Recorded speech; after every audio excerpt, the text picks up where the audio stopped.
This week, it's Critiquing Comics. Jason and I discuss Immortalis, the story of a 19th century woman transplanted to the 21st, who is expected to be the world's savior in a war between gods. But how did she get to the 21st century? Who is this team that has revived her? And why did the creators start with issue 3? We'll try to answer these questions and give our opinions of the book after this. When you watched Batman as a kid, you enjoyed the colorful heroes and villains, the text sound effects on the screen, the thrill of watching a heroic crime fighter escaping from death traps and taking down bad guys. But the show was devised to interest adults too. What did you miss as a kid? Sexual innuendo. The penguin's too small for me. Closeted gay characters. I like that cape, Batman. Freudian death traps. Has the giant clam really swallowed Robin? Police incompetence. Bruce Wayne is a millionaire playboy. Hardly a secret identity for Batman. Whether you're a kid or an adult, there's something to like about our favorite Caped Crusader. Tim and Paul dig for the deeper meanings under the Batmania every other Thursday. What's the podcast's name? To the Batpoles. To the Batpoles. To the Batpoles. This is Tim. This is Jason. And this is Critiquing Comics. Say it. Just say it. Just tell them. Just tell them.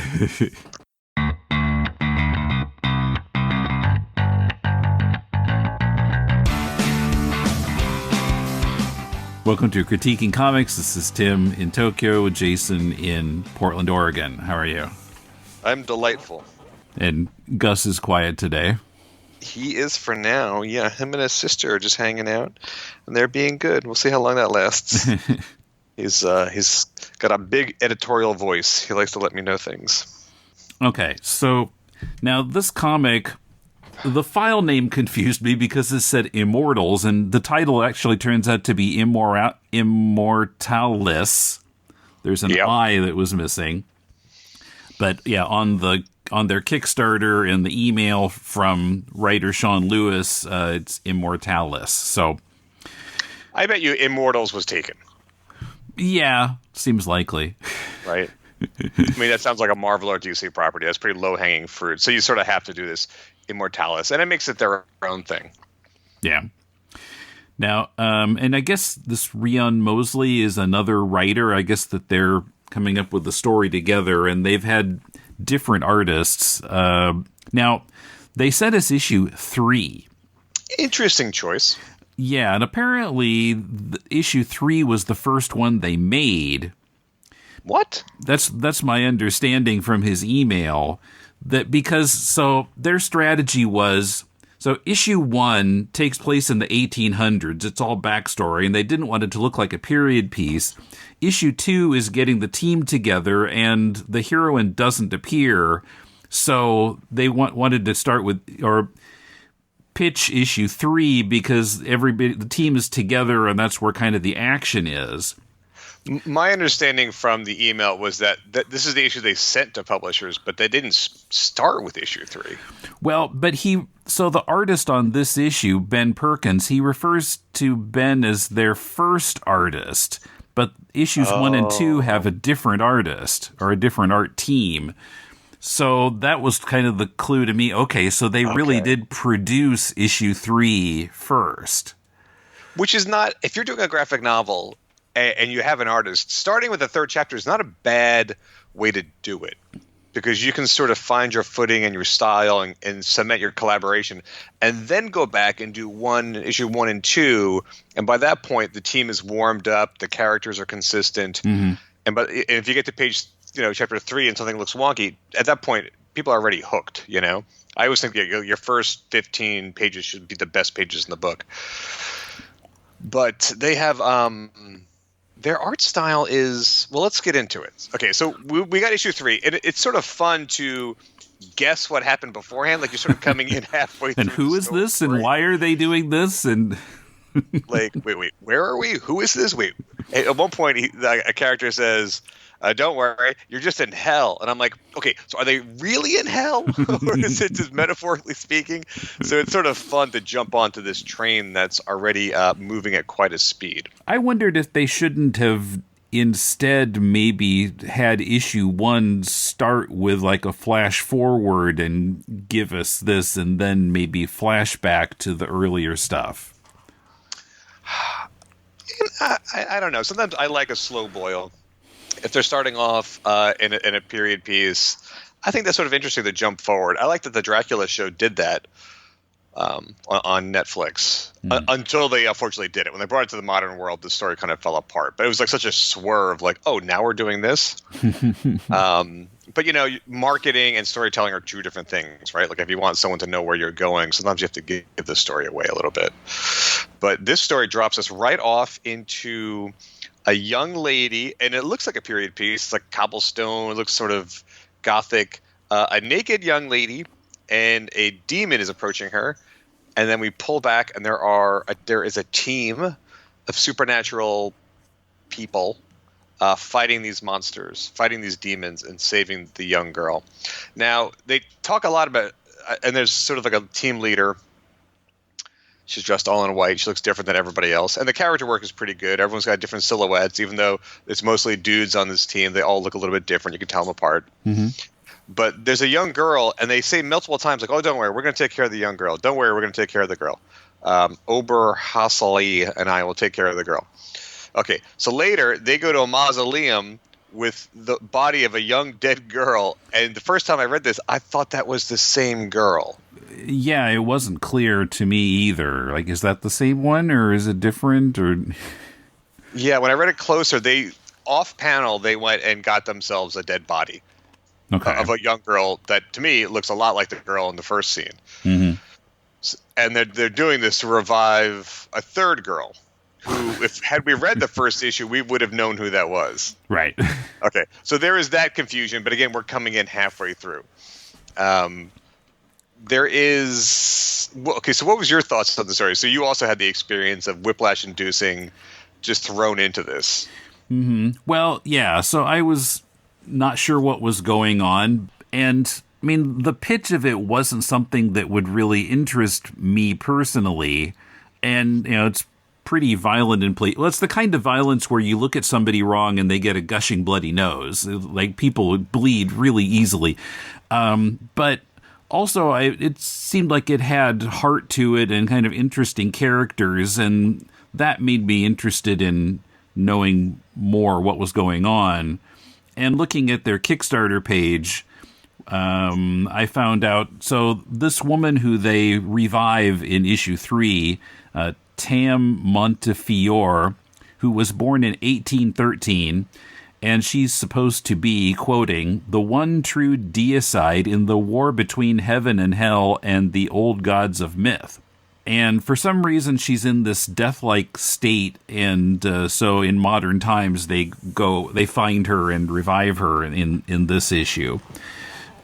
So, yeah, I mean, it made me interested. Even though I wasn't quite sure what was going on reading issue 3. The art style is interesting. I like when the panels. They do a lot of work with the panels. They shape the panels in interesting ways for action. They give them like these sort of slanted angles. And later, when a character wakens from this deep sleep, there's like a jaggedness to the panels. I always think it's cool when you can make the panels the shape of how the character is feeling. I think that helps the reading. And there is, I would guess this artist has a background in animation. This is really, when I see animation students draw comic books, this is a sort of style that I see a lot. So there's some great poses, like when they walk into the cemetery. I think that could have been the album cover to Ramone's Pet Cemetery. That's a really good illustration. When they're pushing the casket, when they're in the tombs, like the imagery is, when they slow down the action and focus on imagery, I think it's really sharp, the storytelling. I kind of liked that page where there are two characters in a car that's moving towards us, and you see the windshield from like top to bottom getting bigger and bigger, like it's approaching us. I thought that worked. Yeah, the shape of the panel is the windshield. Mm-hmm. And we're getting closer, yeah. Yeah, you can't see the rest of the car, but you understand what they're trying to get across there. There was another place like that I thought didn't work as well, where they're trying to push the lid off of the crypt, and you get a row of 4 panels showing different characters pushing, and that's overlapped by an image of the crypt and all of them pushing on it. Then all of that overlaps a picture of the lid coming off and the corner of it hitting the floor, and I just found it confusing. Oh, you know what? I didn't even catch the background image on that until you just said that. Yeah, that is an image on top of an image. Again, this is an animation. A lot of these panels are really... There's a lot of information going on. Like, they're busy. And they're heavily orchestrated.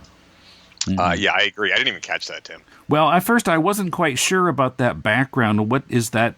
Is that a panel border? Is that a panel? What? And I figured out that's the impact of the lid coming off, and the corner of it kind of breaks on the floor. Yeah.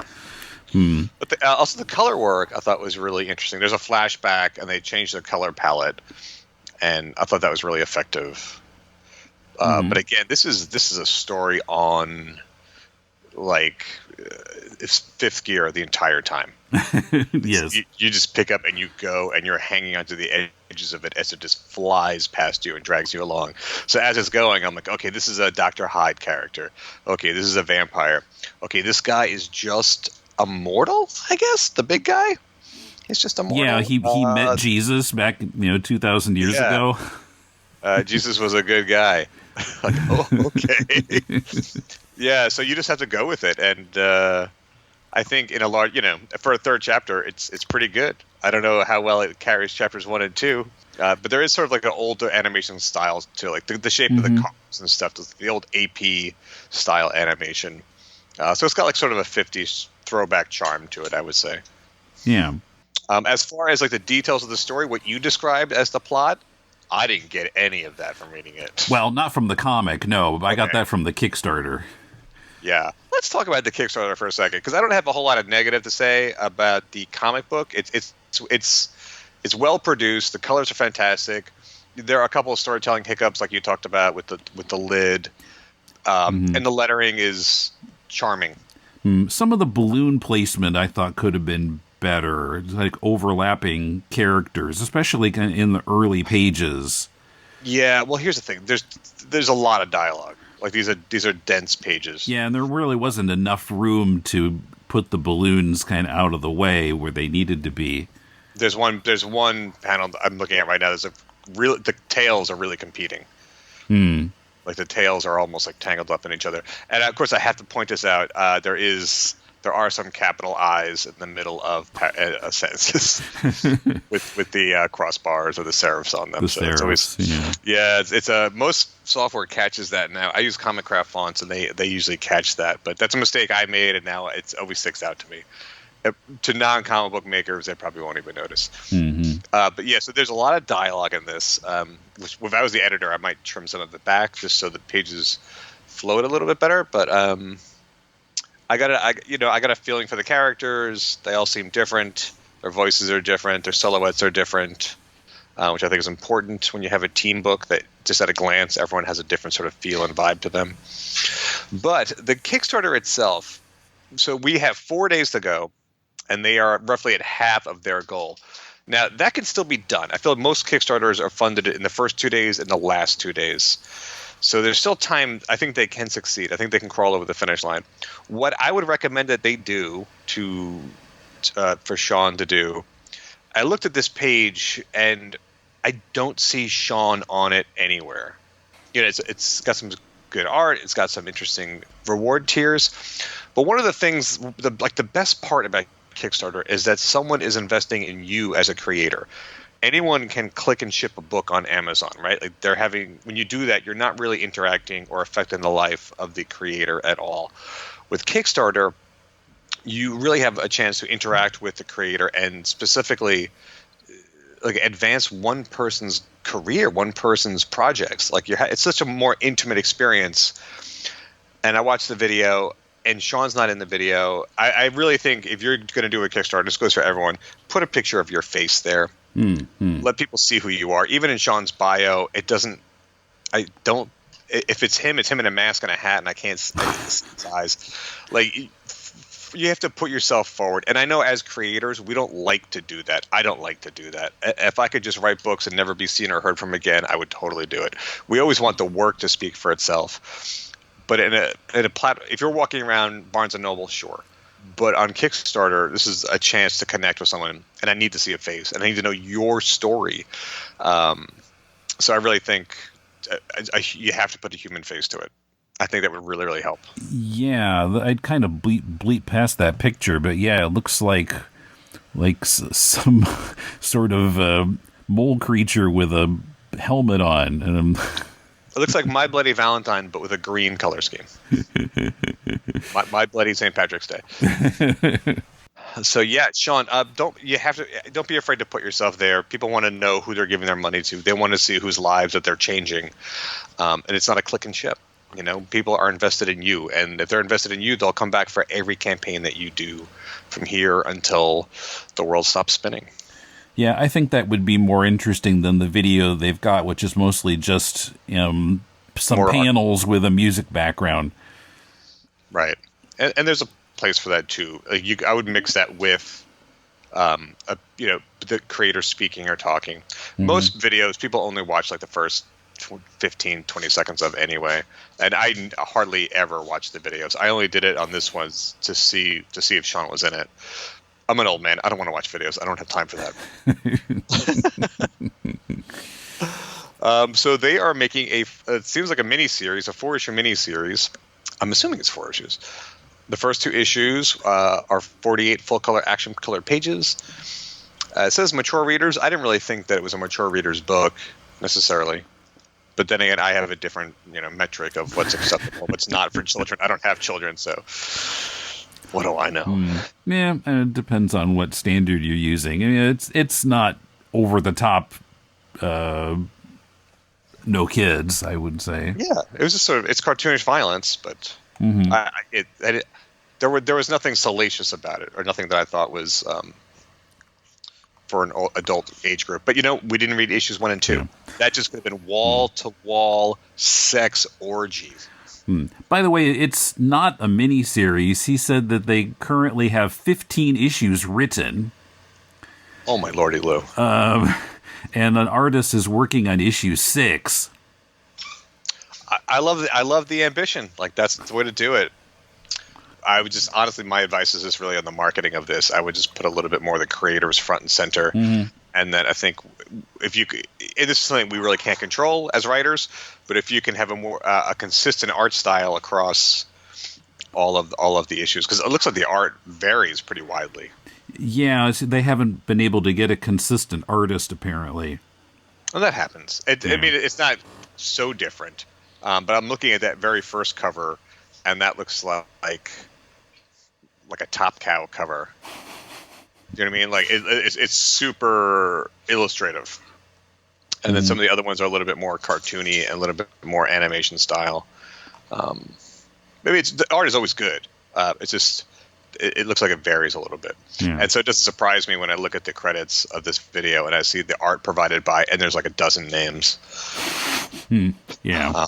But our friend Chris Anderson is on that list. He was on he was on another one that we did. He did the cover for a book that we did. Okay, I don't quite remember, but I can't remember the name of the one. It was like, it took place over 7 days. It was like Cubby or Cuzzy. I don't know. Anyway, Chris Anderson is a name. He's a fellow that we've covered before. Okay.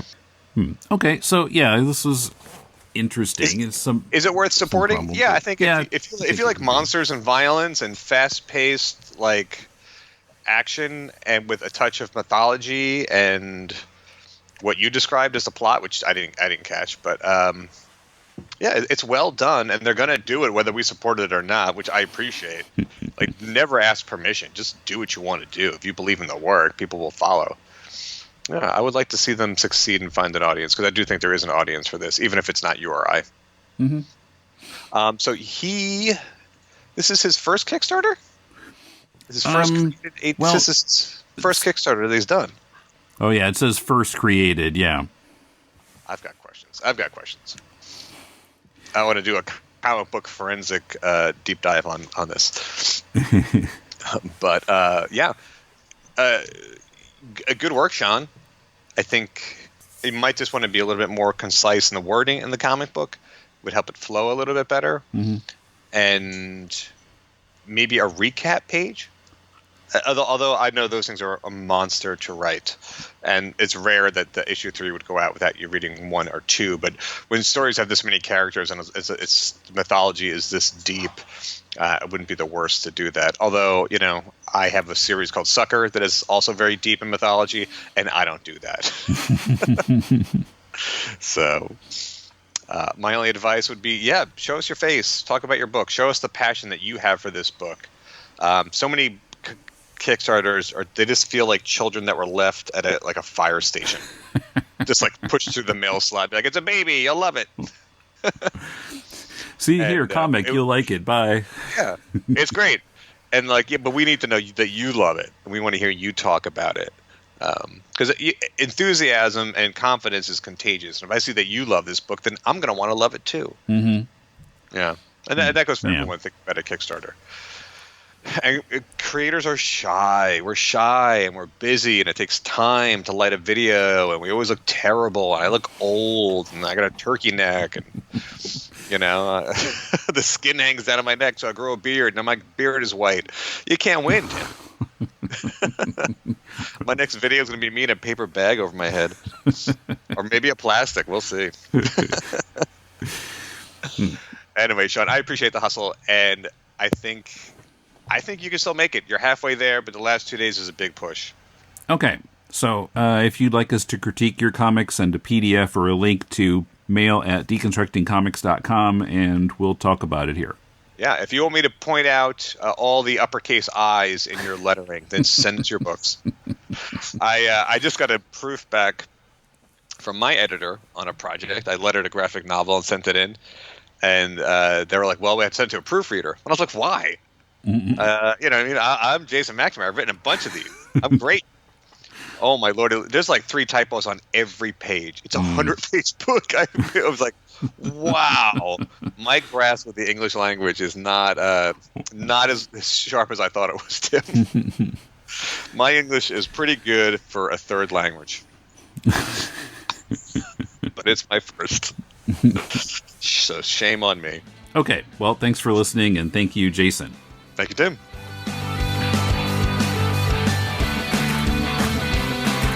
The Kickstarter for Immortalis is over, and we'd like to congratulate them on just making their goal.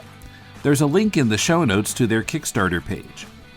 You can help the Deconstructing Comics family of podcasts by joining us on Patreon at patreon.com/deconcomics, and go to deconstructingcomics.com to connect to us on Twitter, Facebook, or YouTube, to shop on Amazon to support the show, and to find links to subscribe to the podcast.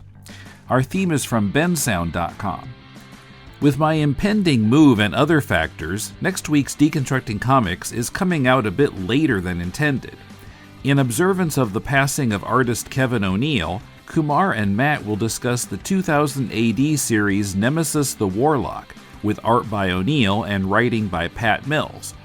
Till then, this is Tim, and thanks for listening to Critiquing Comics.